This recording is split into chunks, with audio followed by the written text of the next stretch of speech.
It's heat.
Look.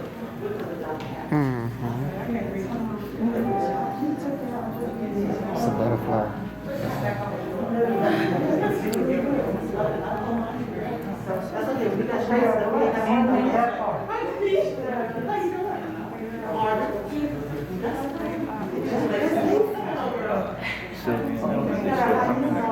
No, it was okay. I had a big argument. That's her name. That's mom's name. Hi, Ruth. How you doing, Miss Ruth? That's Penny. Not bad. You don't hear. Well.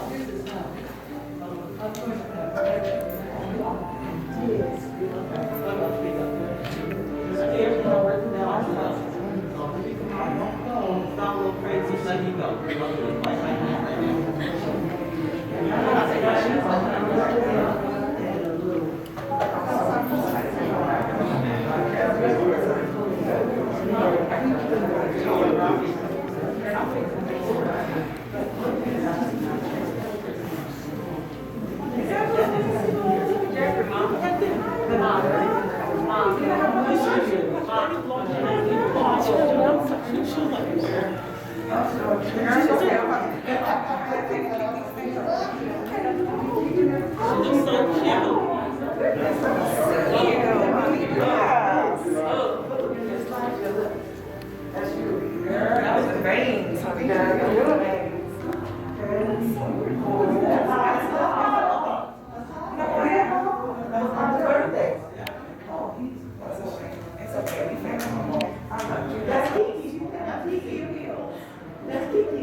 Oh,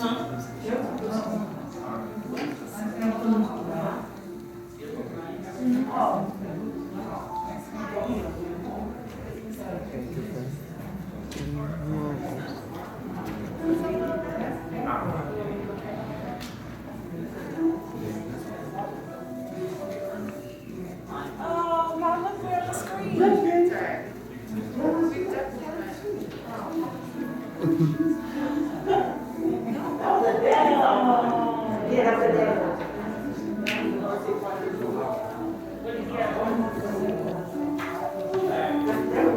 Oh, I remember that day. Mom, look.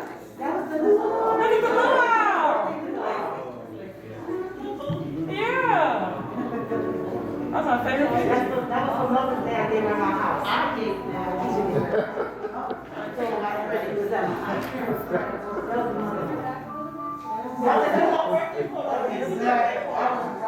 I've never seen you smile like that before. She had a good time. I didn't even know. Oh, Ma, that's your 50th. That's a 50th.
Welcome to the celebration of my wonderful sister, Deborah Rachel Prince.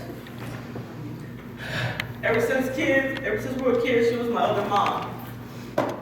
She always would steal my Bible as a kid and thought she was the boss all the time. But I always had a way to manipulate her. Just drop a tear and she gave it up. And as we went on, growing up as kids, we had our own bedroom. When she decided to catch attitude. I said, let's paint our room. She said, fine. I said, well, I want pink. She goes, well, I want white. So we split the room down the middle. She did hers pink, I did mine's white. But she trimmed hers in the color that I had, and I trimmed hers in the color that I had. And ever since that, we like had similar tastes and what we like and dislike. I've never in my life met anybody who had an answer for everything. Right, wrong, and different. She always knew what to say. When she answered, I would call her and say, hey, look, I want to tell you about so-and-so. She might call me 2 days later. She said, what you want? What do you want to call him for that? So then I'd tell her, and she came up with the answers. And she laughed at me. She told me I was her bad kid. I said, you the other mama. You know what, mama, you the mama. She said, but you always been my bad kid, girl. You something else.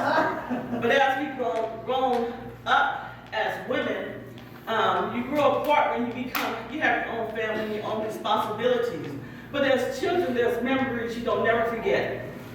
As an adult, it has ties where family have children and grandchildren and responsibilities where everyone grows apart and we don't get together unless there's a funeral or weddings or maybe a get-together or a party every once in a while.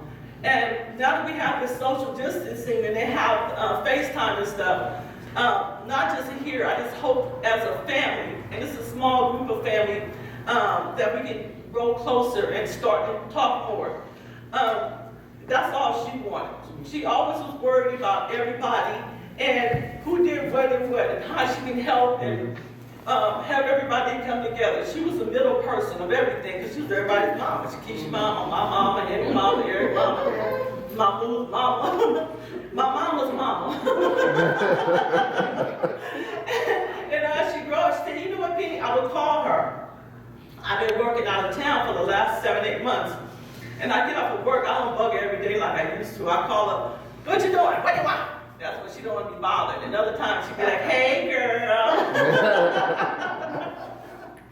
And it was like, she fulfilled the missing part of me not being at home. You know, she was able to fulfill that missing part of my heart for not being around my kids and family. She would let me know and put me on everything that was going on with everybody. And she's a fair person. So she was the one that I went to. She's very fair. What she left behind here is her 2 loving, absolutely fantastic, amazing, smart, wonderful children, Deborah and Papa, and amazing grandchildren that she left behind that she loves so dearly. And she's going to be definitely missed. She's missed every day. But instead of calling on the phone, I talk to her out loud because I know I have a new angel watching over me. Also, to keep it moving, she always tells me, Penny, you better know what you're doing and be careful out there wherever you at. And I hear her voice in my head now. On the way home from work the other day, I wanted to call her so bad, and the pain was so severe because I knew I wasn't going to get an answer on the other end. So I was talking to her out loud, and I could hear her answer in my head, like saying what she would say. Girl, go ahead. You're going to be all right. Go ahead and do this. And now she's did her job, because you don't leave this place not a second before, not a second after. We all walk around. If I could have went left, or if I'd have made right, this wouldn't have happened, that wouldn't happen. We all born and die. None are here. This is testing grounds. Her test was done. She made it to the top, and she's ready for her place in heaven to soar with the angels, where she belongs. She's not here with the corona. She's not here with the crazy mess. She's at peace in her heart. And she left behind her kids that know what to do to take care of themselves and continue raising those grandkids and moving forward with their life. She left her legacy behind. And what I will say last and foremost, because I'm not going to get up here, you always tell me, I'm going to say this and say that. I wrote stuff down, tore it up. I'm going to speak from my heart. I don't need no paper. Amen. You know why? Because I love her. And I love her just as she was here today in my heart. She's with me in spirit. No doubt about it. Losing a loved one is very painful, but keep in mind, we will meet again. This is testing ground. Treat people accordingly. Be good to people, no matter what the outcome is. Try to be cordial, even if it don't work for you. Remember what she said, Penny, just always do the right thing for the right people and do the right thing. God judge you by what you do. And I'm going to close with saying this. Your love will never be forgotten. Every time I go somewhere, I know you're with me. When I want to talk, I know I'm going to get answers. And I will meet again. We will meet again in eternal life. Thank you. Amen.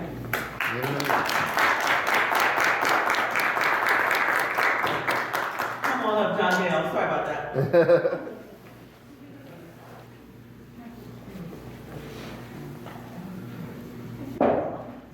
Hello, my beautiful family.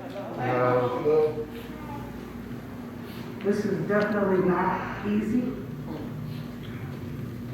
I am Jondell Sinclair. I'm Deborah's cousin. She was my playmate. It was Henry, little Henry, Deborah, and Ann.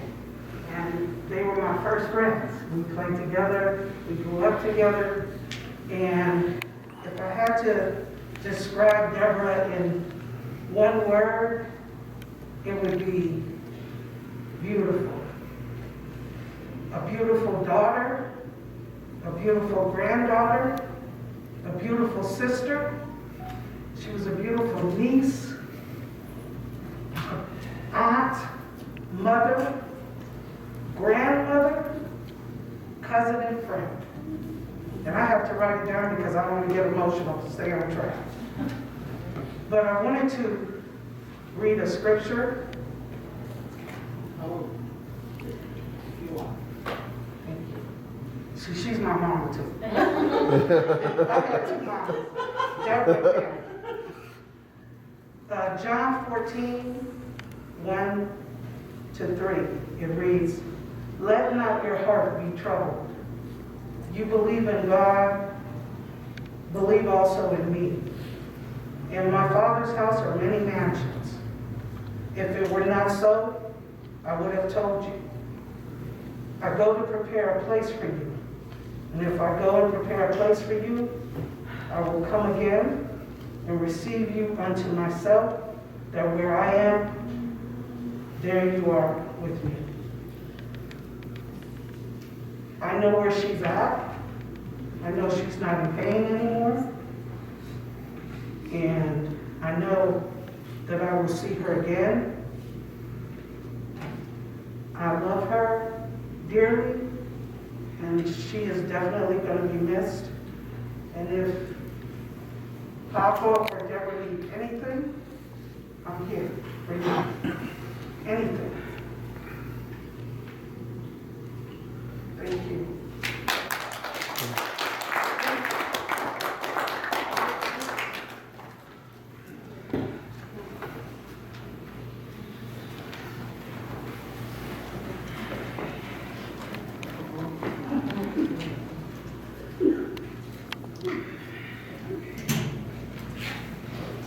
So, unlike some of the other strong women around here, I fell apart on my last funeral for my grandmother in Texas. I knew exactly what I was going to say, everything that was on my heart that I wanted to express and get through. And when I got up there and spoke, I saw her. All of a sudden, I became the only grandchild she ever had, the only person she ever loved. So I said from here on out, I'm gonna say it from my heart, but I'm gonna put it on paper. Family and friends, we are here to celebrate the life and legacy of my godmother, my aunt, friend, and mentor, Deborah Angeline Rachel Prince. She was a true woman of God, taken away too soon. These words are for her, Deborah Rachel Prince, and her legacy. Dee Deborah Reyes, and Papa Muhammad Prince, you are her legacy. Thank you for respecting and honoring your mother and her family enough to have delayed your grief to ensure that we could all be a part of the celebration of life. This is a testimony of the kind of woman Aunt Deborah was and the values she laid out for her children.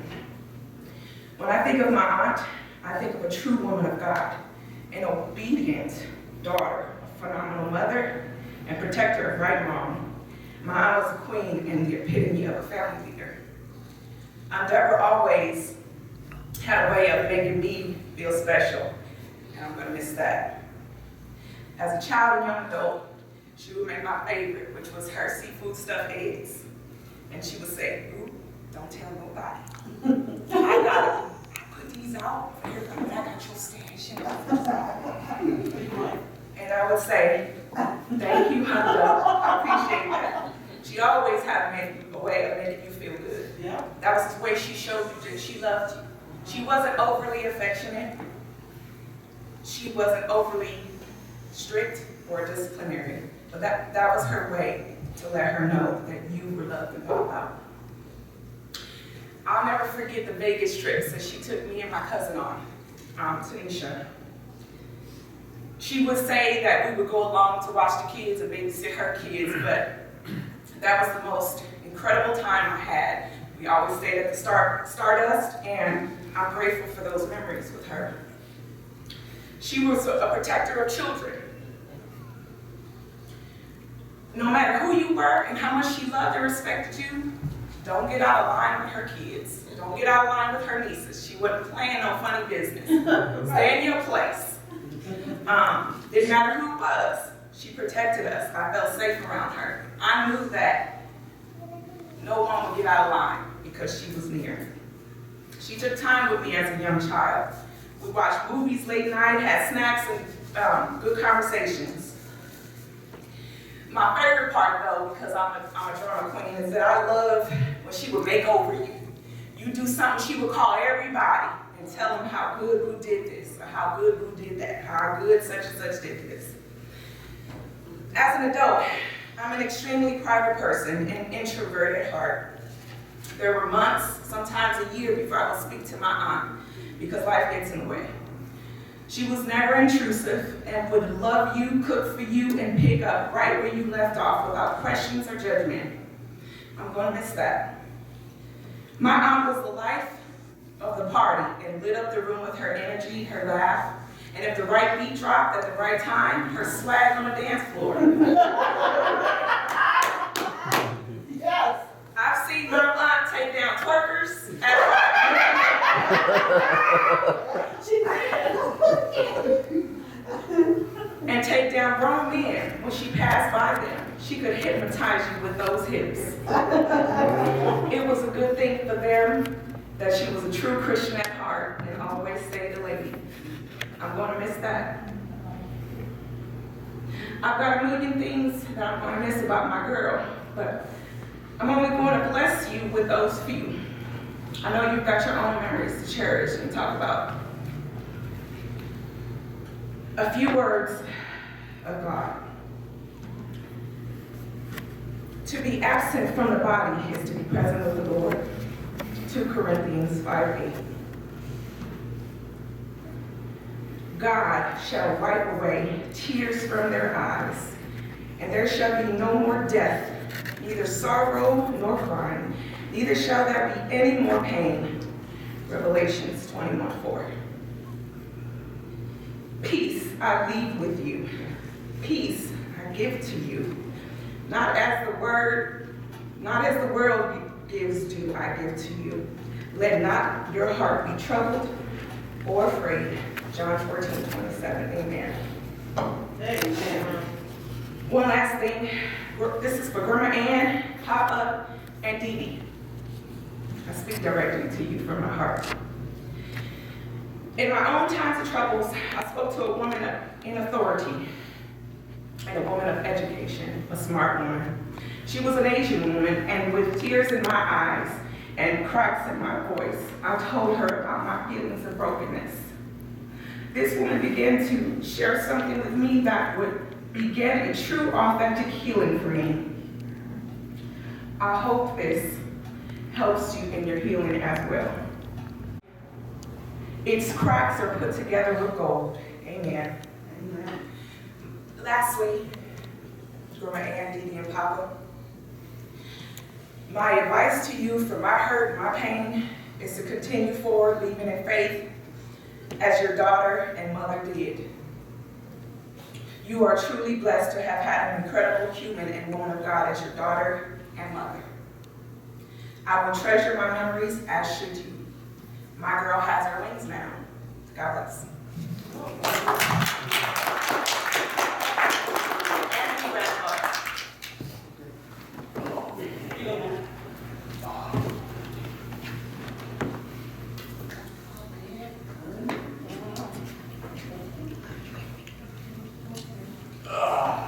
How do I start?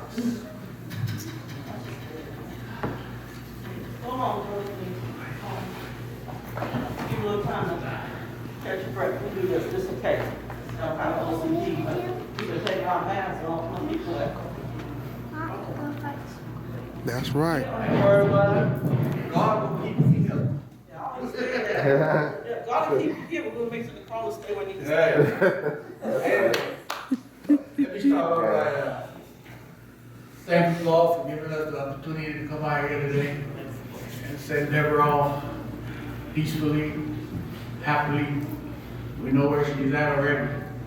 If there's one person, and I can put my head on a chopping board right now to say that I know it's up there in heaven, it's Deborah. That's my favorite sister on this side and on my side. Yeah, I'm telling the truth. We did everything together. We met them in 1987, Christmas. Penny and Keisha first, and then the family after. 1989, we got married, double wedding, Deborah, Prince, me, Keisha.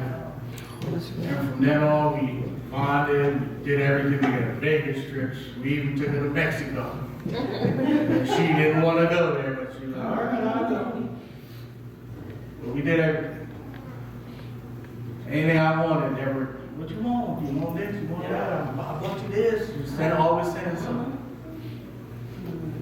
I'm gonna miss Deborah a lot. Every Christmas and Thanksgiving we at each other's house. I don't know how it's gonna be this year. Papa D, don't stop your life. Keep moving on. Keep spending time around the family. Don't slow it down. She won't want that. She didn't want that. So keep it going. Every Christmas, every Thanksgiving, we buy each other's house. Either my house for Thanksgiving or her house or vice versa.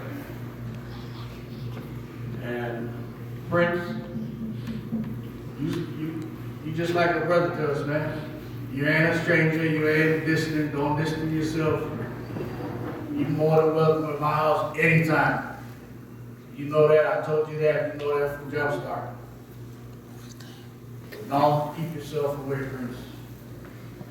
You got family right here. We might be blood family, but we family.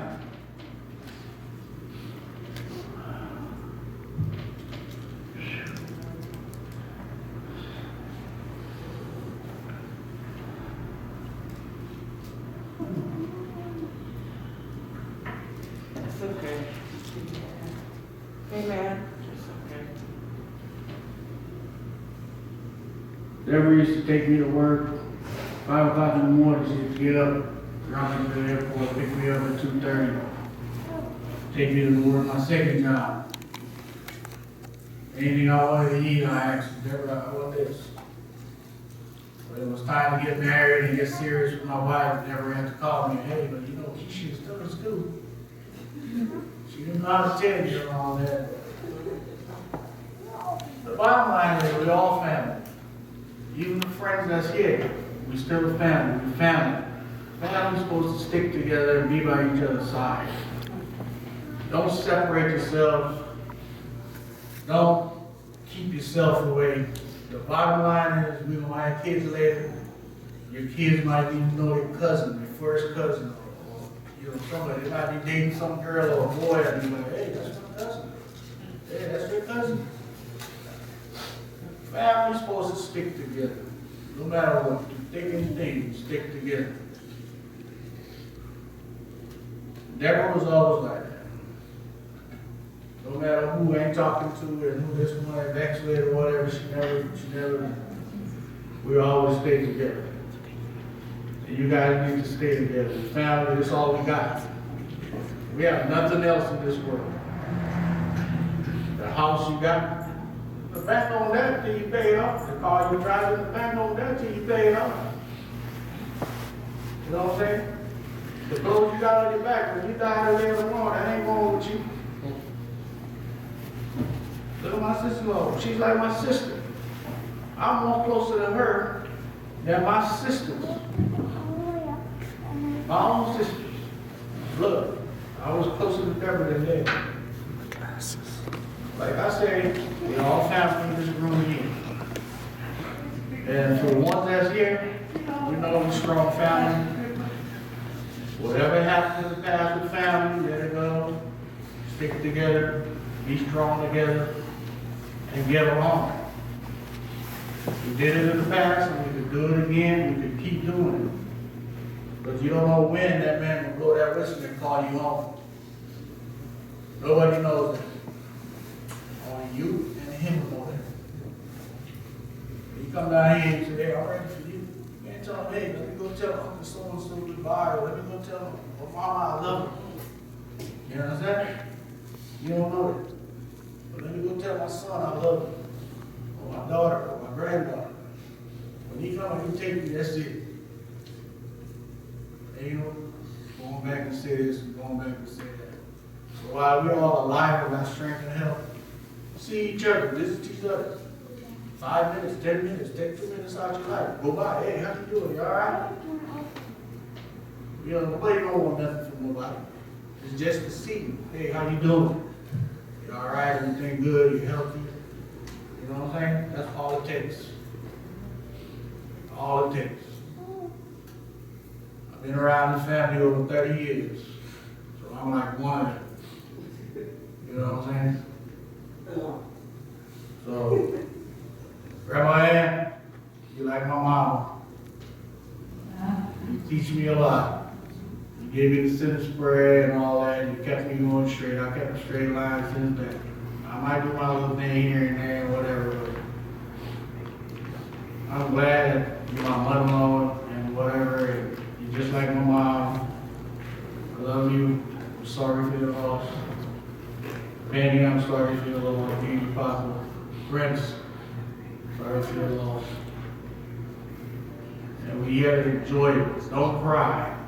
There's something I want to read before I stop. All right, come on. Ain't nothing much. But let me see if I can find it. It said, when I die, don't come to my grave and tell me how much you love me, how much you miss me. Because those are just words. I want to hear them while I'm alive. Send me flowers while I'm alive. Come see me while I'm alive. Don't wait till I get sick and die before you can see these days. So as I close, Didi Papa, continue your mom's legacy. Do not stop your life. She would not want that for you guys. She never wanted that for you guys. We always spend time together. We always buy each other's house. Continue doing it. You guys know you're welcome come to my house anytime. Anytime. Anything you want, you guys know you can get it. So, that's about it I have to say, Deborah. Rest in peace. I love you. You're going to be my sister. And you will be missed very much. I don't know how I'm going to do this Thanksgiving, but she's always at my house for Thanksgiving. And I hope you guys come to my house for Thanksgiving, because you never missed it. So don't stop your life here today or yesterday and keep on going. And And that's all I got. Thank you very much.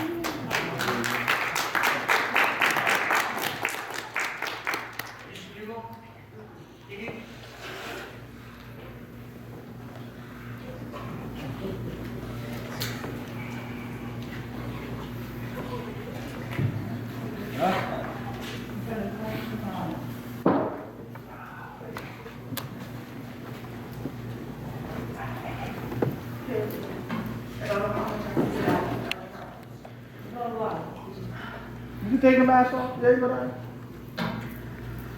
You were my aunt, my godmother. I was your Angelica, you were my auntie. I was your baker, I was your nurse. You were always proud of me and bragging about everything that I succeeded in life. I can remember meeting you pop you little, making alcohol volcanoes on your leg and massaging them because you said they were hurt from cooking all day. Or us hanging around your hips while you swing them back and forth while you dance in the living room. I can remember when you kicked me out of your bed because I had an attitude and teased me when I was walking to school in the morning, but you made sure to follow behind me that I got to school safe and home. That's all right. I miss our wine visits to the winery. I miss our casino trips. And that dang cane that you had ticking all around every time we were walking into our tight day. Every time you were at my house, you sat in the corner at the kitchen table and asked me what I had to drink or what I baked good that holiday. I've already started missing you like crazy because Mother's Day you weren't there. And the 4th of July. You would be in that corner asking us, what do you have that's not pork? Or did you make fish? I'm not eating meat right now. And you always wanted me to fulfill my dream of opening my bakery and finishing my RN. And I'm still gonna do those things. I just might have to have special menu items dedicated to you. But you'll always be part of my life. My kids will know about you eventually, and I'll always come and visit you. I always think about you. It's just, now it's real to me. I don't know how it is for you guys, but today makes it real because I work so much. I'm used to my mom just going, oh, let me tell you what Deborah's crazy ass told me now. But today solidifies it, but I know you're not hurting anymore, and you're happy. Didi and Papa, you guys know, I always reach out to you guys. My mommy, my daddy too. Anything, whether it's watching the boys, using the car, just sleeping, talking, whatever. I can't sleep as it is. I'm here for you guys, 24/7, 365. I love you guys to death. We grew up together forever. And ain't never, I'm not going nowhere. They stuck forever with me. I love you guys.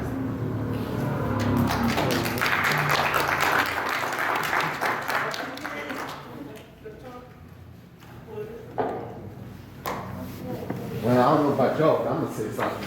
That's my cousin. That's my cousin. I heard from Deborah's sisters, brothers, aunts, niece, nephew, you know, all of them. And I'm about to take it back, way back. Okay. Now, you know? Now I met Deborah. Now I met Deborah and Penny and them. I was 15 years old. I was a runaway. Came down here, California, and then I met these two girls, and they were like, you know what, Dustin? You know, your mom, she's been having problems with this guy that she living next door to. They call you, hey, shut up. That's my phone. Sorry, trying to catch my attention. It was like, this guy been beating on your mom and hitting her and knocking her down. I'm like, what? And my mom lived next door to him. So I walk into the room and Penny and them in the room and Deborah and them in the room. And I don't know if you remember this, but they were like, yeah, oh, Grandma was living. Grandma Marcel, I was showing. Oh my God, you would have loved her. So it was like, yeah, so they were telling me the story, and all of a sudden, I just, boom. And Penny and Deborah was like, see, there go right now. I said, there go what? He just hit your mouth. She hit the floor. I'm like, what? I ran up, and I banged on the door. I ain't gonna lie to you, I was a coward. I was scared to death. And I banged on the door, it was like, boom, boom, boom. And he's like, what was that? I said, this Dexter, you open that damn door. And he's like, what? And he opened the door. Man, I'm telling you, my heart almost dropped. Then he busted the door open, and I just backed up, and I could have sworn I was in the Charles Angels movie. Penny and Deborah came out that door, and they did some kind of little movement, and Penny kicked the door in, and he hit him and knocked him back, and he was like, family, family, and Deborah was like, why didn't you let me get some of that? And I'm like, wait a minute. You know, so it was like, oh my God, I said, I love these girls. They're my family, so they can teach me a few things. Yeah, so with that being said, Penny and Deborah, they got my mom out the apartment, and Deborah was like, D, you know what? You here now? I'm gonna take care of you. Yeah, she took care of me all right. Deborah and Penny was working at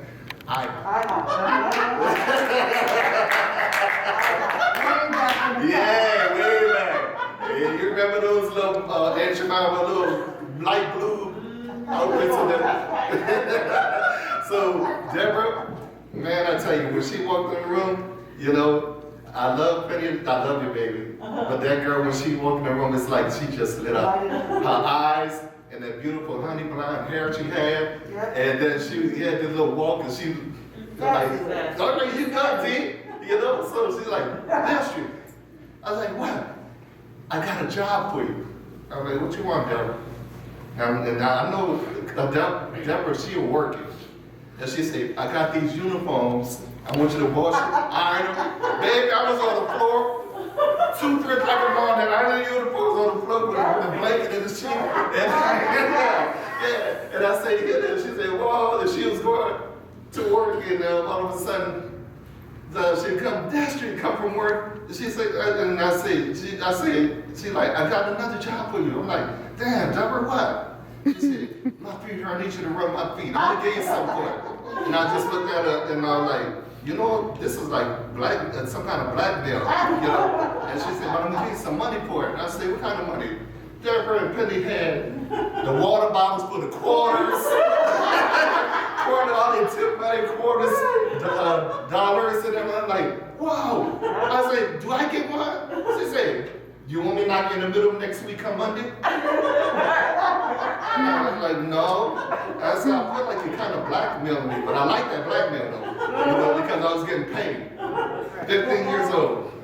So, with that being said, Deborah was like, "Okay, you know, Destry, I'm gonna start taking y'all," because I was on the edge. Here they are, they're partying and having a good time. And Deborah had that, was it a white box? She had the White Dotson, her favorite song. Ain't nobody love me better. Make me happy. And every time we get in the car, she play that song, and I just fold my arms up and say, "Can I listen to something different?" She said, "You want to get out of my car?" I'm like, "No, man, I hate with you." And I'm like, "Ain't nobody." And I look at her and say, because most times Deborah did back and slap me. I told you that story. She back and slap me. And then as we grew, as the years went by, Penny moved in the neighborhood, and then came Keisha and 42nd Street. Yeah, 42nd Street, that's it. 42nd Street. And Grandma downstairs, we Curtis, you know, he passed also. We had a great time, and then all of a sudden we all moved to New Orleans, back to New Orleans.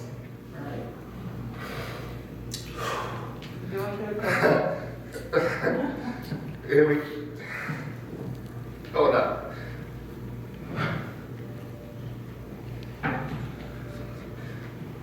Deborah told me, and nobody knew.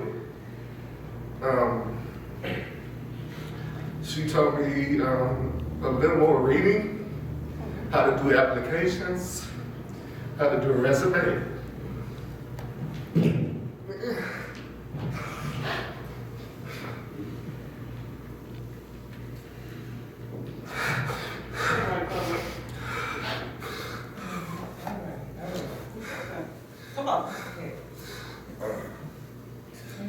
everybody keep going. Water, you don't sprinkle water, keep on going, baby. You up here, all right? Here.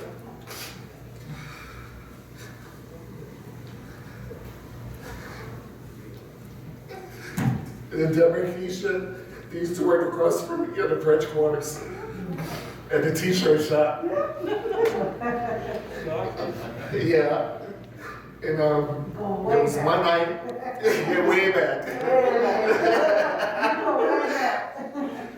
And one night I was getting off from work. I used to work at a club and stand in the front door wearing a tuxedo suit and calling people in the club. So I went to Keisha, they were closing and we were closing. And I said, Keisha, Deborah, hey, you wanna go see my friend?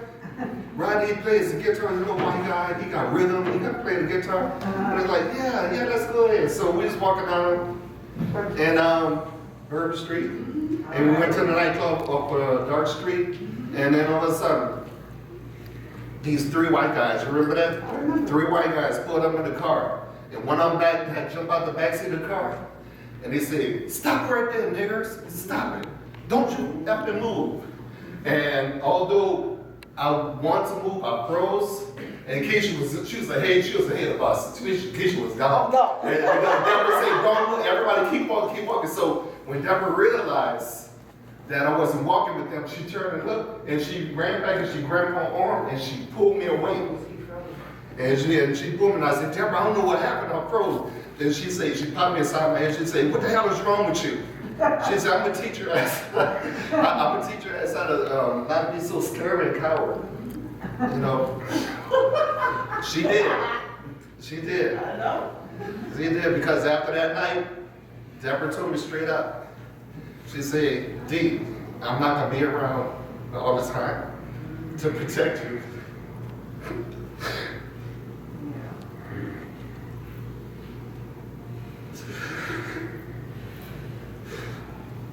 And they wanted to come back to California.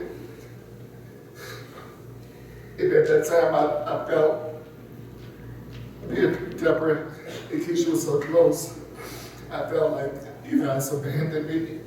So I took my jobs. I had 3 jobs, and I quit all of them. And I moved back to California. And then I realized that it was never going to be the same because as you grew up and move on, everybody separated. And it wasn't the same. And then I was told by my mom that Deborah and Keisha got married. And I was like, what? You got married? And then when I seen her wedding dress, I'm like, that's not Deborah. Deborah don't have black hair. Deborah had honey blonde hair.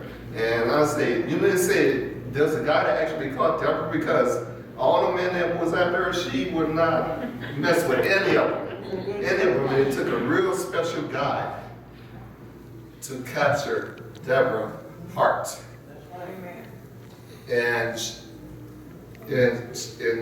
he did, you know, a product right there. She did a great job. And let me tell you one thing, before you were born, and now I tell you all this, and I loved it, but it terrified me too.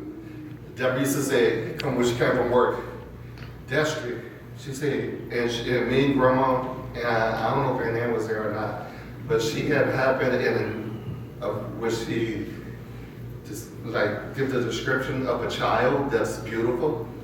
She would be like, Destry, oh my God, you should have seen her. This girl, her hair was so beautiful. Oh my God, the eyelashes so long. And oh my God, Jesus, you should have seen how they have her complexion. And she was wearing the lace, and she was wearing this. And I'm like, and my eyes get big, like, and I'm getting into her emotion. And she's like, what's wrong with you? I say, your emotion, I'm feeling you.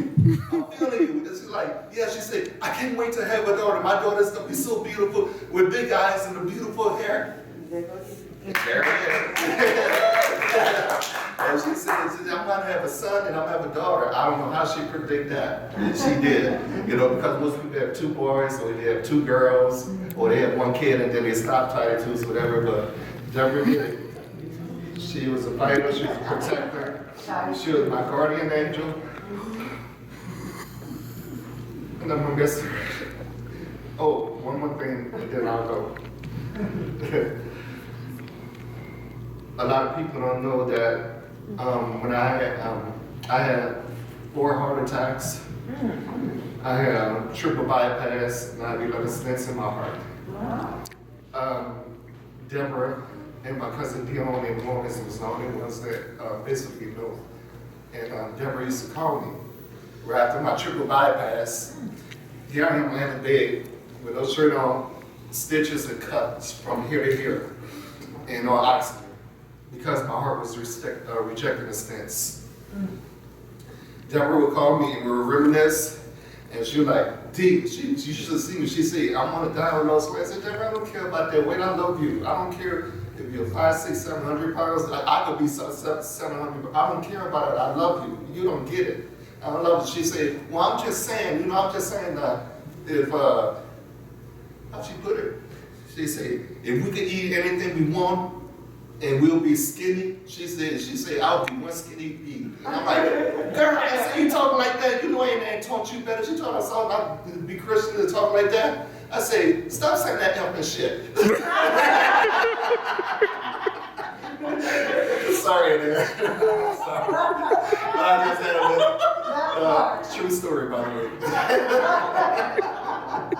But, me and Deborah, she was my touchstone, And I don't know if you remember, Auntie, when I made y'all the homemade pralines from Ron's, and Deborah came to you. You remember that? And she's like, oh my God, he put so much butter in it. And I say, okay, tell me. So Deborah started putting the order in. I'm like, damn, man. I said, I might as well open the store and just have you as my customer. And she said, wait a minute, you want me to pay for it? And I'm like, what? I said, this stuff, I will go to the store, they give it to me for free. But Deborah, man, I tell you, she's a chip off the little block. She will be missed. And I love you, dude. Miss you. Yeah, that's it.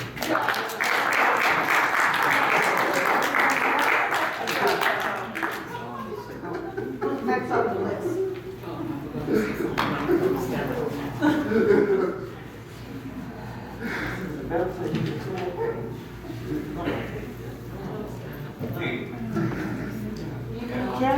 I'll just stand right here. Okay. I just want to say I've known Deborah a long time. Deborah is like a sister to me. She loved you guys. Papa and Didi, you were her heart.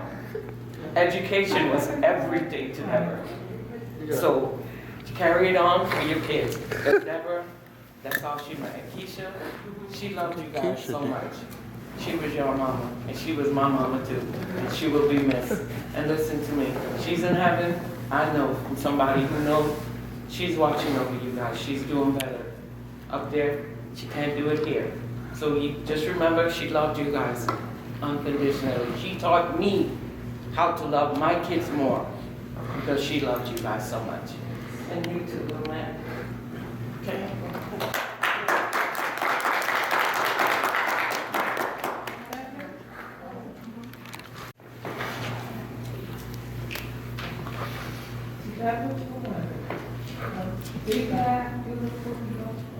Mine is a letter that I wrote to my mom.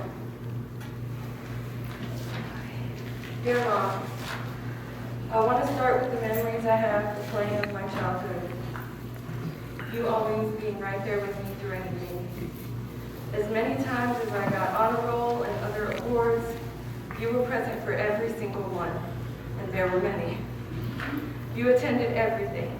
Choir concerts, band concerts, when I played the flute, field trips, let's not forget my soccer games, when you would yell and scream for me and bring snacks for all the kids.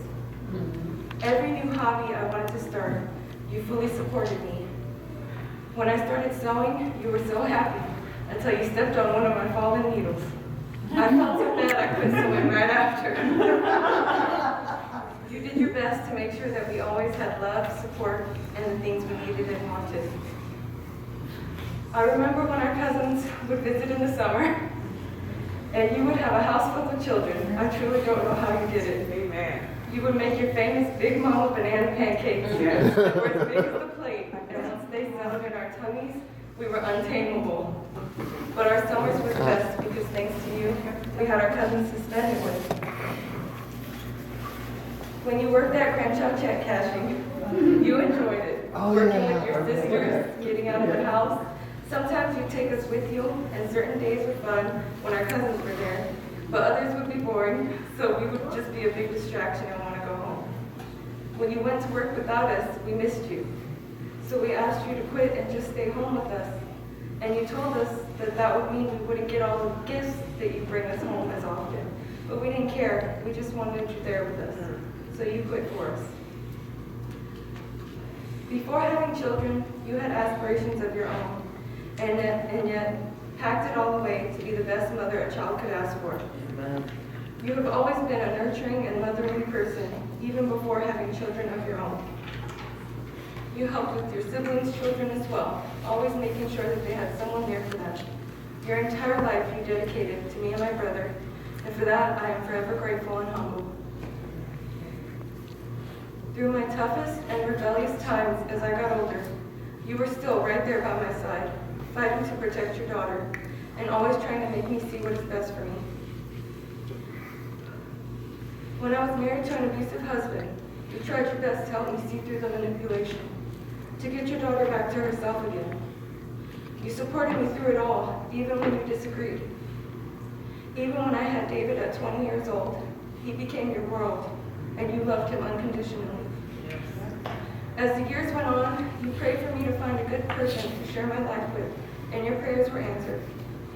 I found someone that loves me unconditionally and raised David as his own son. He also became your handyman, fixing things around the house for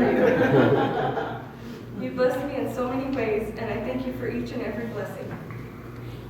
Thank you for always putting us before yourself. Thank you for always being there for us. Thank you for helping me through all of my milestones and struggles. Thank you for giving me life. Thank you for being the most selfless person I have ever known. You helped anyone you could in whatever way possible. You always made me want to better myself, made me want to strive for more, to make you proud, to show you that you did an astounding job raising your children. You would donate to St. Jude and feed the children, but I never knew until I saw mail from them that you had, because you didn't brag about things like that. You just did what felt right in your heart.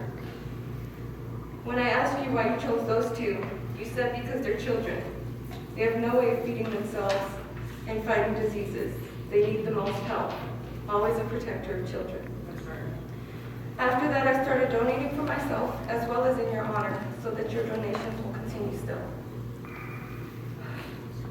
When Grandma would call you to talk all hours of the night, no matter how tired you were, you still answered your phone. You wanted to be there for her whenever she needed, no matter how you were feeling or what time it was. When you made food, you would freeze some to give to my daddy, making sure he had home-cooked meals still. Ooh. Wow. You guys were still friends that cared for each other and helped each other. Wow. Most of your days were spent helping someone else with whatever they needed. You were always thinking of others before yourself. Not only are you an amazing mother, but you are also an extraordinary grandma. You're David's best friend and taught him so much so that he would be in the advanced kindergarten class. Amen. It took me a long time to develop a relationship like that with my child, and you had it instantly. You have a gift with children that I wish I knew how to consume. When David wanted to play, you played. You never got bored or said you were busy. It didn't bore you. You loved playing, teaching, engaging with children. Same with Christian. You'd play Candyland, Cars, whatever you wanted. Nothing in your plans or day was more important than when they wanted to play and spend time with you. Both of the boys love going to your house because they have so much fun with you and their uncle. You two give them all the chocolate and candy they can eat, and then call me to tell me how crazy they're being. It never failed. You guys still gave it to them every time, knowing what will happen. You just wanted to give them the world like you did for us. Christian brought his doctor kit to your house to make you better the beginning of this year. When he knew that you were in the hospital, he didn't understand why, because he said that he had already fixed you and made you better. I show him videos and pictures every day, making sure he remembers you and your loving heart. He doesn't understand what death is really, but I make sure to keep explaining until one day he does. I tell him that you're in heaven, a beautiful, happy place with God that we all pray to be able to go to someday. David wanted me to add some words for him to you, and that is he loves you so much and misses you a lot. He prays that you are happy and having fun in heaven. He knows that he will see you again someday, but that it sucks how long he has to wait since him and Christian are so little. Thank you for always loving him and spending time with him. You are the best cook in the world, and he hopes that I have a dream where you tell me all your recipes. When we moved to Temecula, all I could think about is how you one day wanted to move there. I know you are so proud and happy for us. I just wish I was able to see it and share it with you. I miss our phone calls. I miss visiting with the boys. I miss all of your delicious meals you cook. I will most likely never have cream of wheat with spinach and over easy eggs on top, because no one ever is going to make that like you did, and most people don't even know what it is. Hot wings, shrimp fried rice, butter chicken, red beans and rice, gumbo, fried catfish, flippy soup, and mainly your holiday dinners. The holidays will be the most difficult because the best part of them has moved on and spread her wings. These past few years, especially this past one, I watched you battle with congested heart failure and all of its terrible side effects. I knew when I graduated and you couldn't come that things were serious, because when you were well, you came to everything that you could to support me. I want you to know that you are my idol, and I pray to be as strong as you are. I know that you were in so much pain. I know that you didn't deserve it, and God knew too. You fought long and hard, keeping your spirits as high as you could, even when pain and others tried to tear it down. As hard as it was for me to see you suffering all the time, it's hard not having you here as well. I know that it's selfish to want you here, even though you were struggling through each day. I tell myself every day that you are better because you're with God and not suffering anymore. Even as I say it, I know that I still want you here for my own selfish comfort. Missing you was the hardest, worst thing I had felt in my 29 years of life. But I know the pain and suffering you felt was much worse. You didn't deserve to feel an ounce of pain, let alone the amount you hid from everyone. It broke my heart this past year the most, seeing you want to do better, wanting to be able to do more, and not having the physical strength to do what your mental strength wanted to. Not too long ago when I came to visit, you told me you couldn't take it anymore and you were done. That's when you finally decided to go back to the hospital. I could see in your eyes that you were done fighting. You were ready to be at peace. Your duties of taking care of us and being our backbone were successful and complete. You can finally be at rest in God's arms, where I know that you are whole again and watching over us. I hope that someday I can be as selfless as you are, but you are one of a kind. A true angel that has touched so many lives before ascending to heaven. Mommy, I love you with all of me, and I know you will still be at every one of the boys' milestones, award ceremonies, sports games, and successes. That's right. Watching from above, praising their achievements, protecting us, loving us. May God bless you in all the ways that you deserve. I will see you again in heaven, my angel. Deborah the warrior can finally be at rest. Amen.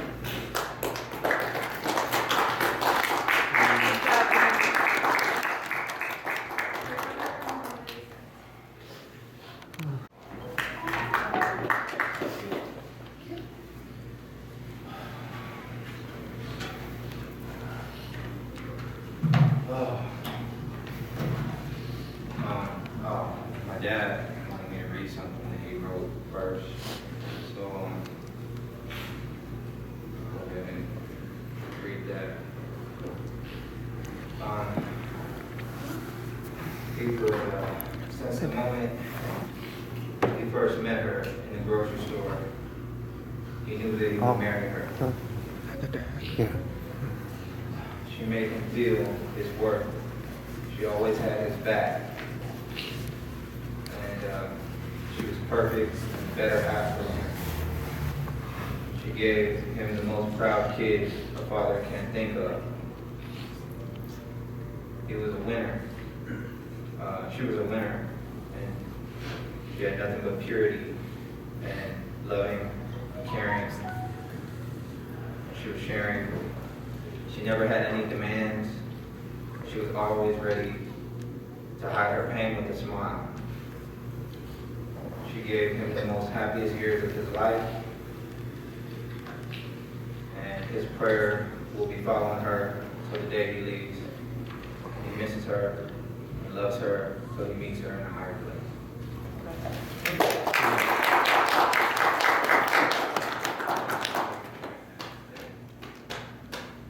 I want to start by reading the scripture from my grandma. I put this in the book for me, and when I kept reading it, it helped me with accepting things. So it's a serenity prayer, and Grandma really wants you to hear the words to this. It says, God grant me the serenity to accept the things I cannot change, the courage to change the things that I can, and the wisdom to know the difference. I want you to keep that with you, Grandma. Read it when you feel it. That's beautiful, beautiful. And my speech is kind of long, but I didn't want to miss nothing. And there's a lot of stuff that I was going through that I put in here that I really want to read. And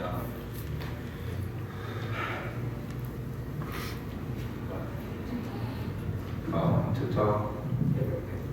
Yeah. I'm an average height, so it's falling. You're right. There's things I put in here that I really want, you guys to take, and I learned a lot from this experience, and I just want to share it with you. But I want to start by thanking everyone for coming today. I'm going to go over the last several years that I had with my mom. Then I'll go into recent times leading up to her passing away. My mom was the person I was closest to in my life. Losing her left me and my life so incomplete. I want to share with you what I experienced and also what losing her taught me about life. My mom gave birth to me in 1992, and I lived with her my whole life, for 27 years, until she passed away. She took care of me my entire life. Now I live alone in our house that we lived in together. We moved in that house back in 2010 and have lived together since then. For 10 years, it was really just me and my mom. We took care of each other. She wasn't well enough to live on her own. I wasn't mature enough to live on my own. I guess I just wasn't ready to be an adult yet. My mom has always been sick, going in and out of the hospital her whole life. Can't breathe. The time I remember the most was when I was in high school back in 2007. My mom was hospitalized in Loma Linda University Medical Center for 6 months. They called our whole family and gave her 2 days left to live. My mom lived 13 years past their prediction.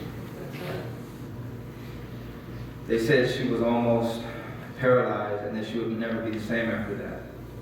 My mom walked again and was back to health after that experience. The doctors all thought that she would die. She actually did die on 3 different occasions in her life. She just had the will and the strength to come back each time. My mom told me with tears in her eyes that every time she died and came back, she saw God. She said he was a bright light in the shape of a man. It's one thing to see something once, but my mom saw this 3 times in her life. Every time was when she crossed to the other side. A lot of people have their own thoughts and beliefs about religion. Seeing my mom tell the story about seeing God 3 times definitely made me a much stronger believer. My mom was in the hospital a year ago, and that was the last time she died and came back. a nurse had to jump on her chest to bring her back. They actually said she would die again that time. My mom made it through that and told me the same story about seeing God and him being the bright light in the shape of a man. After she came out of the hospital last year, she wasn't the same. She was in a walker, and she had a hard time getting around to do everyday things. This last year, my mom taught me how to cook. I would make all of our meals. She would sit in her walker in the kitchen and give me directions on what to do, how much seasoning to put, and when the food was done. I always knew the basics, but she taught me how to make food the way she did. I memorized all her tips and tricks. I do things exactly the way she did. Sprinkle the same amount of seasoning. I'll throw green onion in the pan every time I grill steaks, the same way she did. I can do everything exactly the same, but there's something about food your mom cooks for you that just tastes like nothing else. You just can't duplicate it. I think they cook with a mother's touch. You can taste the love they put into their food.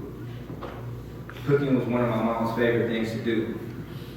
After coming out of the hospital last year, she could barely even cook anymore. That's why she took the time to teach me. There's a mark on the wall in my kitchen. That's where my mom used to sit in her walker and watch me as I cooked for us. After she passed away, I hadn't cooked for a few months.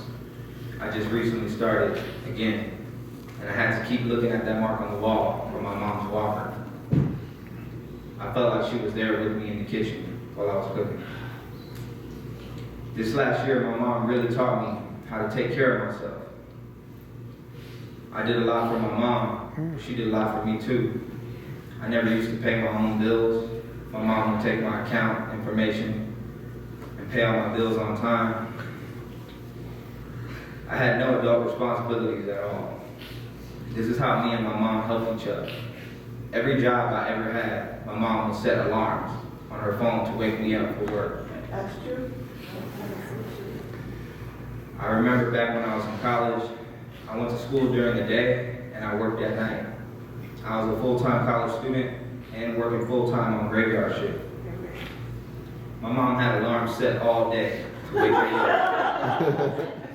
She woke me up for school in the morning. When I came home, I would take a nap for a few hours. She would wake me up for work that night. When I came home from work, it was the same thing. Sleep a few hours, and my mom was waking me up again for school. I wouldn't have made it through any of that without her. There were plenty of times I'd be riding my motorcycle home from work or school, and I would be dozing off. My mom would call me, and I felt my phone vibrate in my jacket pocket. This kept me from falling asleep so many times. My mom would call me all throughout the day. Back then, I used to complain about it. I said, "Dan, you called me 9 or 10 times today." I complained about it then, but I miss those calls so much now.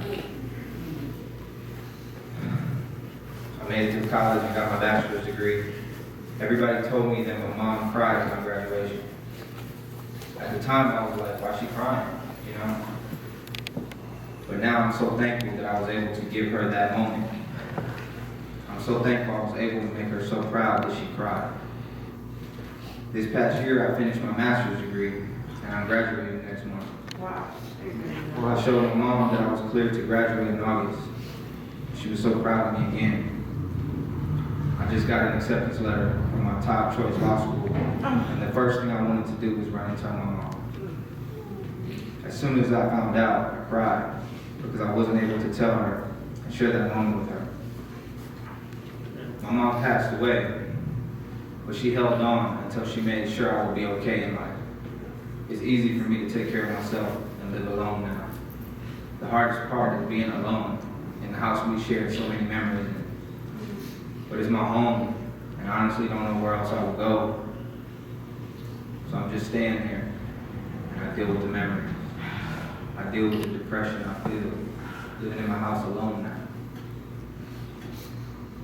I never in my life thought about suicide, not even when my mom died. So I don't want you to take this the wrong way. But to be honest with you, I don't want to live in a world without my mom. It's just cold, and it's not as warm as it was when she was alive. The world was warm when we lived together. These last 10 years living alone with my mama was the best years of my life. We had our ups and downs, but we did nothing but love each other. We needed each other. She needed me because she was sick. I needed her because I wasn't ready to be an adult. I worked and went to college, but I definitely wasn't ready for adult responsibility. I wasn't ready to be alone in the world. I don't care what anyone had to say, I would have never left my mom. Not for any woman in the world. My mom was the love of my life. When she passed away, she took my whole heart with her. I could never get that back. No one will ever love me the way she did, and I'll never love anyone the way I loved her. This last time my mom went in the hospital, I was only allowed to visit a few times. The last time I visited her, I was alone with her. The nurses told me that she was heavily sedated and that she couldn't hear or interact with me. They told me to stay behind the curtain. I went past the curtain and saw my mom anyway. In that moment, I told my mom everything I had to say to her. I told her that I loved her more than anything in the world. I told her, please don't leave me in the world alone. And I said I didn't want to live without her. After I said that, her eyes opened and tears came down her face. She slowly grabbed my hand. She couldn't speak. She had a breathing tube in, but she stared me in my eyes hard. She took one last look at me, and she shook her head, saying no to me. I knew in my heart then that my mom was going to die, because she didn't want to live anymore, just to constantly suffer every day. I went home and I didn't talk to anyone. I didn't tell them what I saw or what she told me. I wanted everyone to keep praying so she could work out another miracle and come back home to me.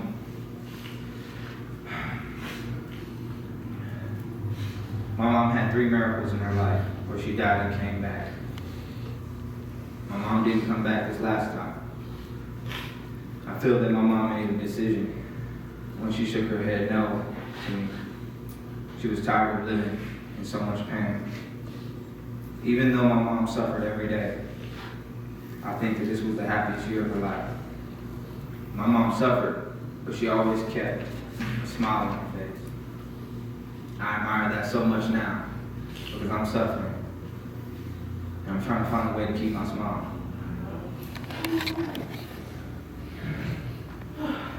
My mom hung in there so many times and came back because her family wasn't ready to live without her. This time she made a choice. I truly believe God let her choose her time to go.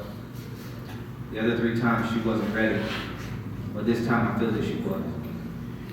The doctors called me on 3 or 4 different occasions to let me know that they thought my mom would pass away in the night. That's why I was allowed to visit those few times. They only allowed visits to patients who they thought were critical. Patients they thought would pass away shortly. The doctor stopped calling me to tell me that she was so close to death because it kept upsetting me and making me crazy. The doctor in the ICU told me that he'd never seen anyone's vitals go that low and come right back up. He said he truly didn't know what to expect of her. He said it was up to her because that was not normal for her to go so close to death and come back so many times. I believe that she was seeing what was on the other side, and that was her making her final decision. My mom passed away April 19th at around 3 a.m. They tried to bring her back for a long time, but that was it. She passed away, and we just have to accept that. You can't pray past God's plans for someone. I couldn't pray and change the decision that I believe my mom made for herself. If she lived through this, she would have spent the rest of her life in a hospital, suffering every day. She had a hole in her lung from the intubation. The official cause of death was congestive heart failure. My mom's heart wasn't pumping blood enough to circulate around her body. The doctors couldn't believe her blood was so thick and that she had so much fluid in her. They couldn't believe that she was living through all of that. My grandma named my mom after Deborah the warrior in the Bible. She truly lived up to that name. She was Deborah the warrior. She was also a beloved mother, not just by me and my sister, but to many other people. My mom's wall plaque on her grave will say Deborah the warrior, beloved mother. My mom was always sick and going in and out of the hospital. She came so close to death so many times. Doctors couldn't accurately predict when she would die, and I for sure couldn't. I never thought that this would be the end for her. I did a lot for my mom this past year to make her happy. We had a 60th birthday party for her. I bought her flowers on the anniversary of her grandma's death. My mom had everything she needed to be happy. I learned so much from her about life and how to live my life righteously, the same way she did. I never once in my life saw my mom do something to someone that I felt was wrong. She treated people with respect. She loved everyone. My mom was my best friend. I would wake up in the morning and immediately walk to my mom's room. I would sit and talk to her every morning and every night. Sometimes I would come in my mom's room and hear her on the phone with my grandma.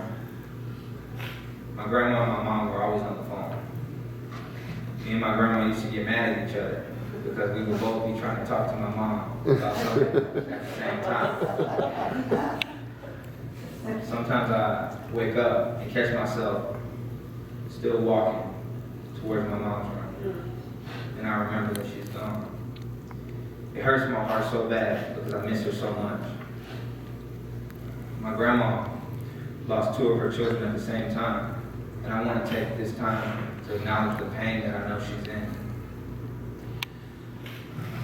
My grandma lost her daughter and her best friend when my mom died.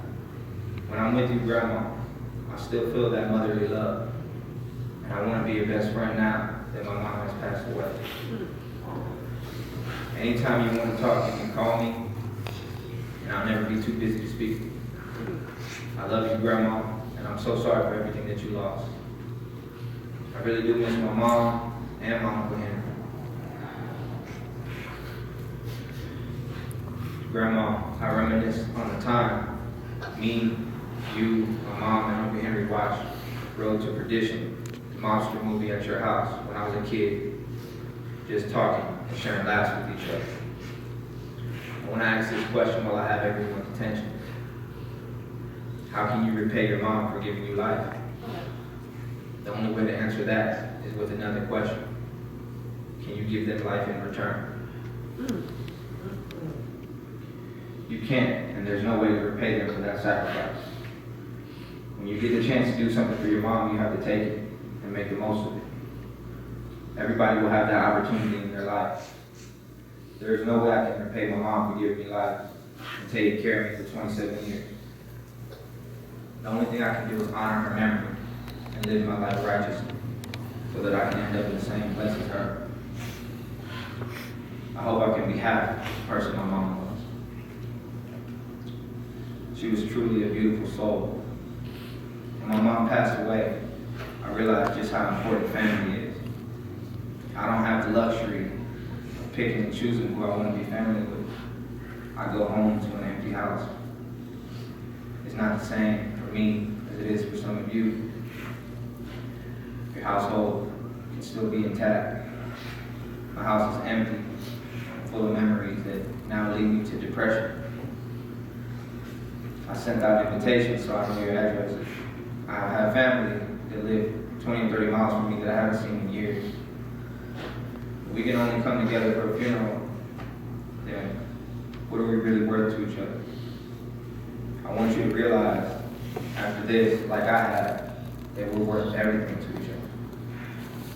There are not too many people in the world that you share blood with.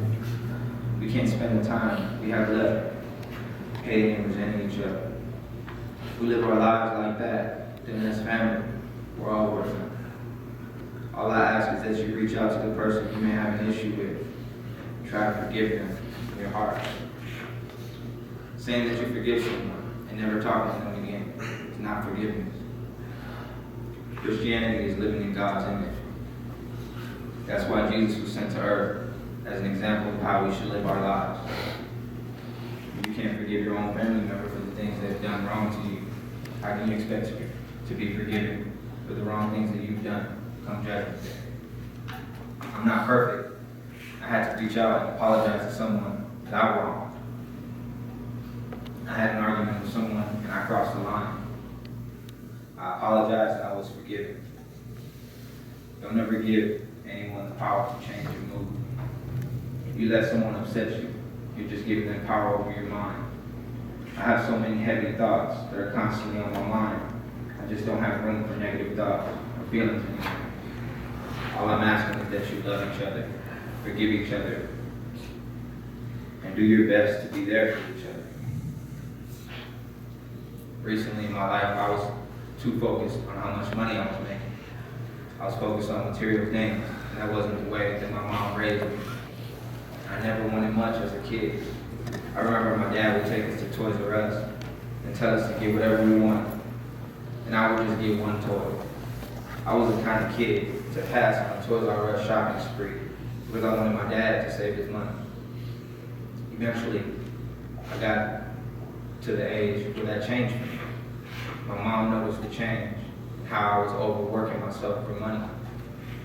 She always defended me, even when I was wrong. When I was a kid, I never wanted or cared about money or material things. As I got older, I started caring more and more, and I thought that those things mattered. I wanted to make a lane for myself in life. I guess I wanted to prove that I was smart and that I could be successful. This was a thing that sent me down the wrong path. My life had no substance or value. I only cared about money and material things. I was lost in life, thinking that these things will bring me happiness. Living and thinking like that will always make you unhappy. It's a staircase mindset. You will be unhappy until you get to that next step. And as soon as you get there, you won't appreciate it. You'll just look up to the step above that one. You will never appreciate your life and the things that you already have. My grandma said to me once, "What's it worth for a man to win the world and lose his soul?" Amen. Amen. Now I really know what she meant by that. It's great to have goals in life, but you can't let them consume you. Money and success are not the most important things in life. The only thing that you will always have in the world is your soul and your family. You have to do everything that you can to take care of both. Those are the two most important things in life. I never used to think like this, but losing my mom made me realize the way that I was living was wrong. As long as I have a roof over my head and food to eat, I'm good. I'm still going to law school. I'm going to chase the dream I have for myself to continue to make my mom proud. But I am satisfied with my position in life. You have to appreciate every moment of your life, even the ones where you're working towards something that you don't have yet. I truly believe that losing my mom changed me for the better. If I would have died before her, I can't tell you where I would have gone. It's really a coin toss, to be honest with you. Losing my mom changed me, and I believe that it's the very thing that will help save my soul. I care about God and family now more than anything. I don't care about money or material things at all anymore. No amount of money can bring my mom back. Mm-hmm. My mom raised me this way, and I feel that getting back to living like this was the best thing for my life. I just wanted to share that with you, and I hope that it means something to you. The last thing I want to say is that nobody will ever treat you the way your mom will. You have to put your parents first. Spend time with them and take care of them if you have to. You don't know how much time you have left with them. I'm happy about the time I had with my mom and the way things ended. I'm so happy I grabbed those flowers for her on the day I saw her crying on the anniversary of her grandma's death. The little things I did to make her happy in her last year mean everything to me now. I'm so glad I pressured her to celebrate her 60th birthday with a party, even when she felt too weak and sick to do it. She had a great time. I always remember her smile, and I always appreciate our last year together. I think that even with all the pain she was in, this last year was the best year of her life.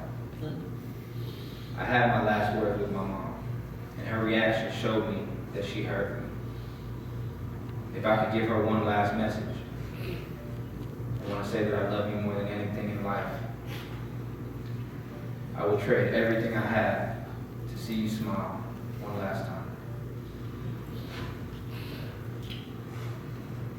I will always look for you in this life and the next.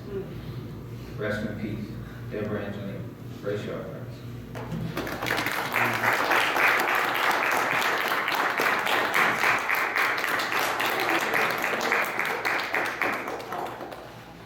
They're going to do a dove release in the back. They got 3 characters.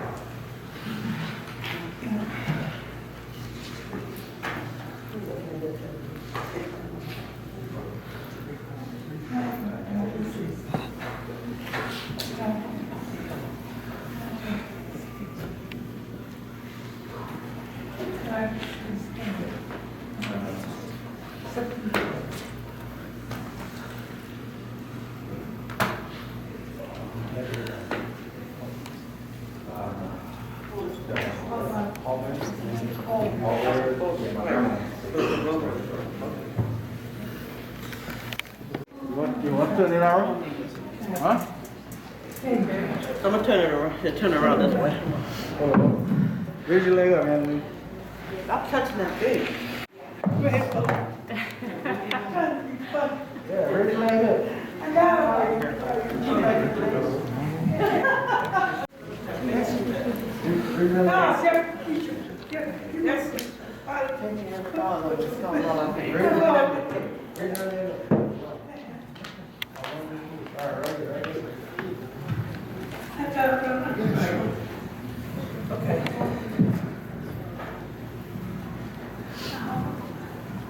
I want to thank you for coming out here and spending the time to celebrate.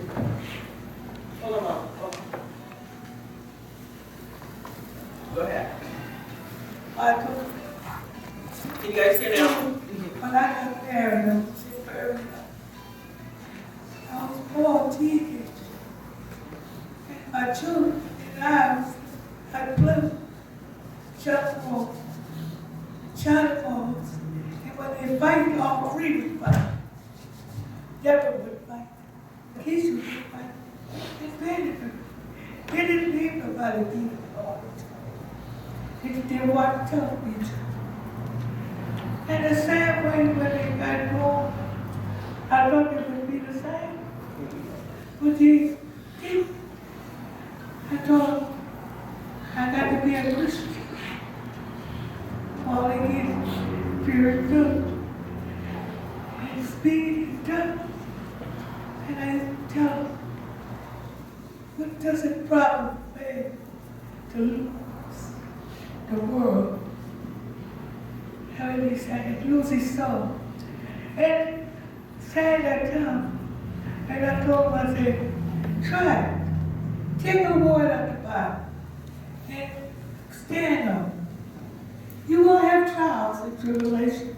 The Satan will come at you full for your force. Just like Job. He came after Job full for you.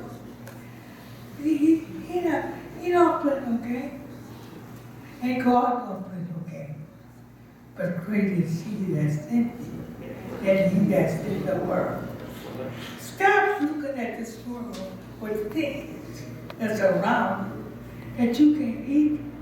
You can't take what you guard your soul, which sort of Satan is that. God it with everything you got. I fell off 2 times, tripped. listen to me. But I know who's doing it. And get what? Get up again. Try again. I'll never stop until he calls me home. Love each other. Love is the best thing in this world.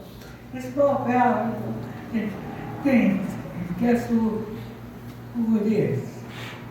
It's Jesus. That's the one. You put your eye on Jesus. You gonna live. I mean, he's gonna eat you. But you got to know that it's 2 to 1.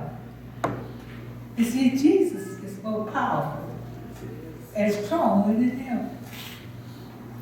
So don't hate each other. Don't dislike each other. Don't talk about each other. Talk of praise. He said, you have what you say out of your mouth. Say, oh, she's going to do good. Or he's going to grow up and be good. Don't say negative. Do positive. And that's it. I want to say today that thank you for all of you and everyone that's here. And thank you for this church. I didn't know it was there. But I found out it is. Put your heart and soul in the Lord. If you got him, you got everything. Everything. The past are all together. You got everything. And you're gonna, like I said, I'm crying now. But I'm not crying because I'm hurt inside. I'm crying because I can't get that devil and he's getting one. That's what I'm crying.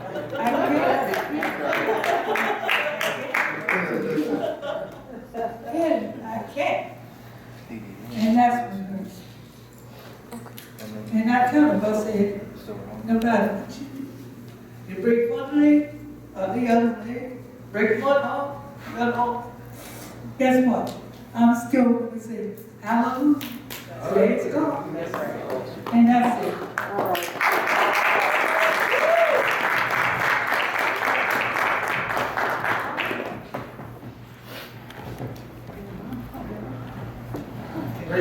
Raise it up. Yeah. This is like you two when you're talking about. Where we going? Out the door. We're just gonna roll out. We wanna roll it? Roll out.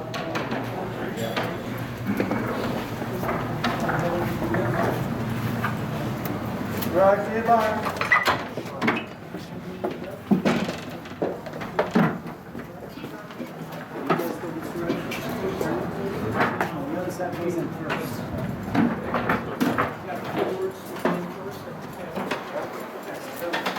Right up to the coach, and you're all going to lift on the say 3, you guys lift. 1, 2, 3, lift.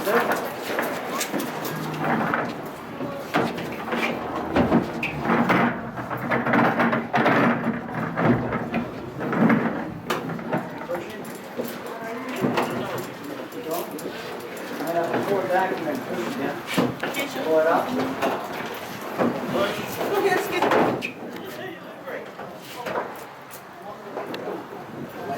One more time.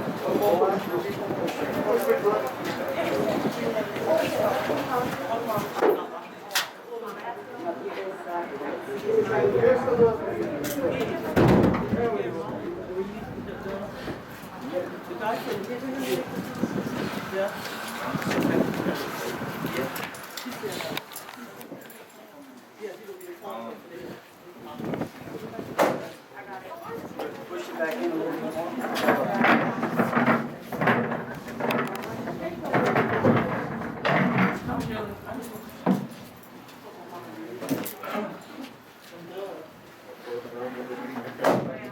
Thank you.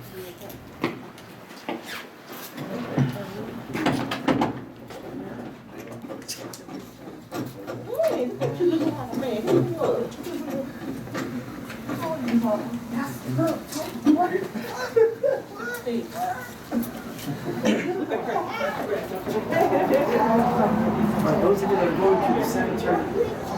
first. Just keep your gloves, okay? Thank you. Now they're having a dove release as I leave, so if you guys want to stand over here where you can see the doves released. So just stand against the wall up here. Can everyone hear me? Everybody can hear? Everybody can hear back there? That's right.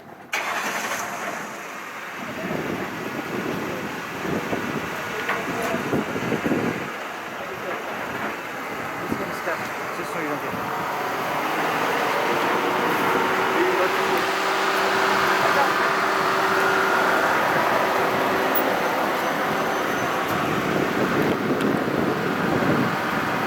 White doves deliver a special message of peace and love.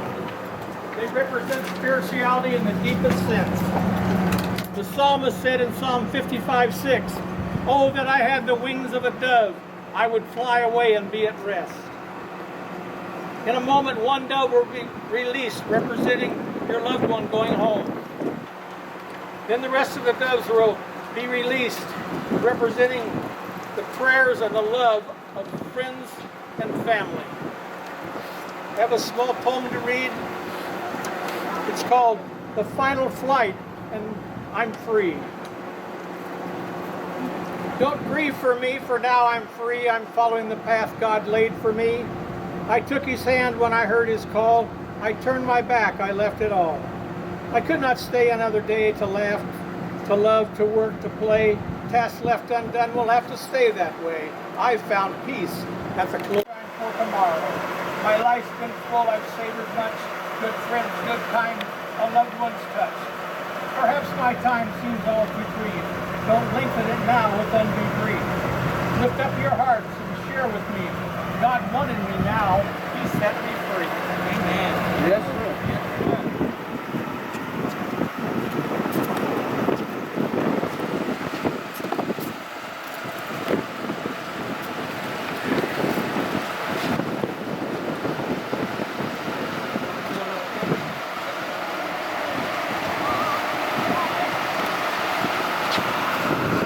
Whenever he pulls out, then just open your hands and let it go. Huh? When you pull off the cross.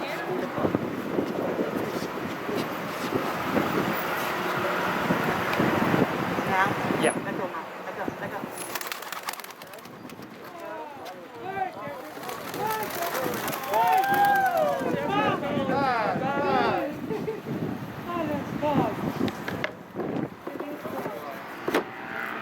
That concludes my portion of the service. Thank you very much, and God bless all of you. God bless you. There they go.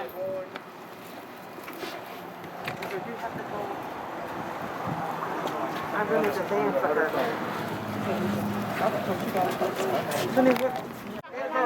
Okay, listen. What did T. Penny say though? Stay young as long as you can. Enjoy it, because when you get big, you have so many bills to pay, and headaches go along with it. It's nothing like you think it is. Beautiful. That's right. Thank you. I appreciate it. You're welcome. Beautiful baby.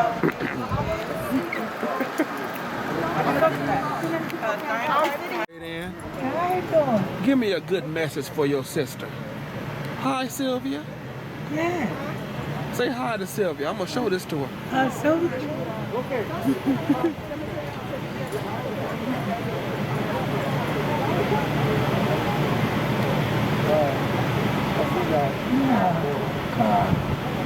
Oh, it's wide. I know you can't stand it. I know that's right. It ain't gonna be long in July. It's over. Oh, say aggravated. Hey, sister. I love you. Love never dies when it's in your heart. Never. And I love you. That's the best word I can say to you. You take care of yourself. Okay? Stop being conscious of other people looking at you or talking about you. You worry about what God says. That's the only one that's important. That's just, all right? Thank you, baby. You see, when God talks to you, then it's important. When man talks to you, it's alive. Eventually it comes into our life. So get the one that's going to tell you the truth. Every point in that Bible, I have tested it and seen most of it. And every word I've tested, it came to pass. Like Job, I'm being battled. Because the more I get into the Word, the more He puts His stones to make me change my mind. So you, sister, hang in there. He could change everything. There was her grandbaby. Yeah, Okay. He could change everything. And I love you. Love don't have no boundaries and no space. It's in your heart. Jesus and me loves you. Okay? Amen. All right. Okay, It's on the side. You welcome. What do you want? You can't have this other seed. Yeah, girl, so me and Robbie just been drinking there. You have this seed.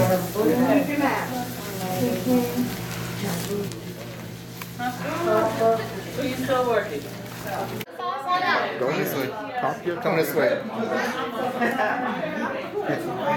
That's Keisha cutting the thing, lasagna.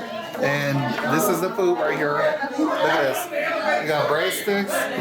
I'm guessing that's Alfredo sauce. Red sauce. The Parmesan cheese. Oh my God! I used to know my foods. I forgot what that is. Yeah, I forgot. What is that? Like Parmesan chicken or something like that? Chicken Parmesan. Chicken Parmesan. Spaghetti, chicken breast, salad. Oh, Keisha made potato salad homemade. Hold on. And I made pasta salad. Oh, and pasta I salad. wasn't let them get on me, baby. This is Keisha. And And this is her.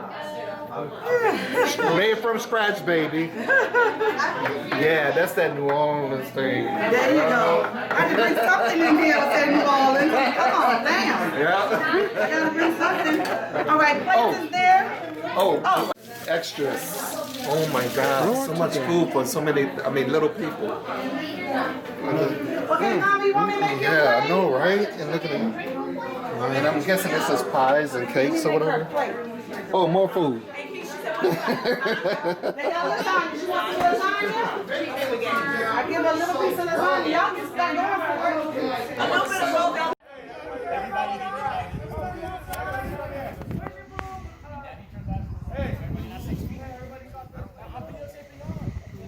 Don't let it go yet. This is in memory of Deborah. And we know she's in a better place. And we know she is with our Father.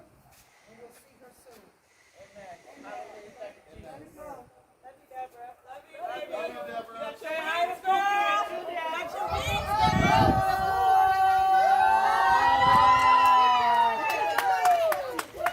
Look, it ain't going up. That's mine. All right. Go up. Go up. Look at that blue one. So we have half full balloons. Are y'all scare all the kids on the block? No, they all in the people's house. They all in the people's house. I guess Deborah trying to visit everybody. Visiting everybody.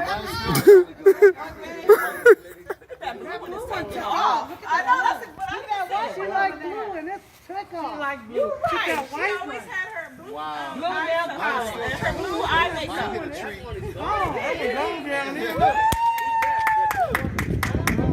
Wow.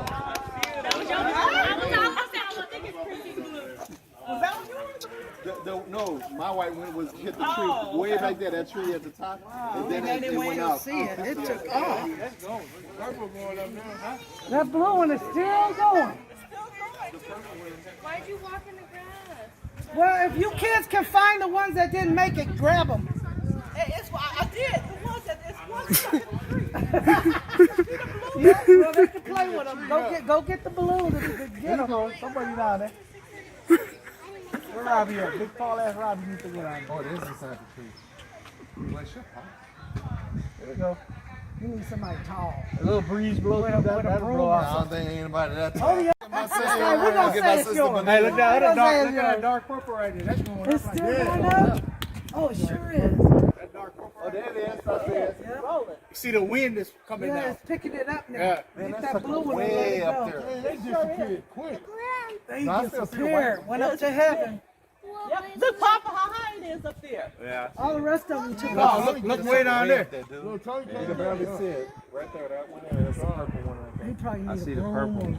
But the white one is right there. It's like a white speck. Look at that purple one. It's just Oh, leaving. wow. That was probably mine.